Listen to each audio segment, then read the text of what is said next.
মহাভারতে যখন দ্রৌপদীর বস্ত্রহরণ হচ্ছিল তখন ভগবান শ্রীকৃষ্ণ অন্তিম সময়ে কেন ওনাকে রক্ষা করতে এসেছিলেন? যদি ভগবান শ্রীকৃষ্ণ চাইতেন তাহলে দ্রৌপদীকে প্রথমেই বাঁচাতে পারতেন।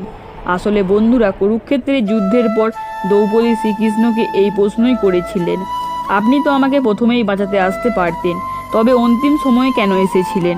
তখন ভগবান শ্রীকৃষ্ণ বললেন, দ্রৌপদী, তুমি স্মরণ করো, দুঃশাসন যখন তোমাকে কক্ষ থেকে নিয়ে যাচ্ছিল তখন তুমি তোমার সমস্ত শক্তি দিয়ে তার সাথে লড়াই করেছিলে, কিন্তু তুমি সফল হতে পারোনি। সে তোমাকে টেনে হিঁচড়ে নিয়ে গিয়েছিল।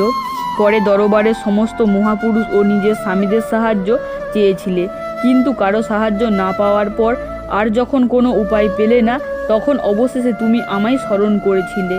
আর যখন আমায় স্মরণ করছিলে তৎক্ষণাৎ আমি তোমার সম্মুখে প্রকট হয়েছি। আর তুমি যদি আমাকে প্রথমেই স্মরণ করতে তবে আমি তো প্রথমেই উপস্থিত হতাম।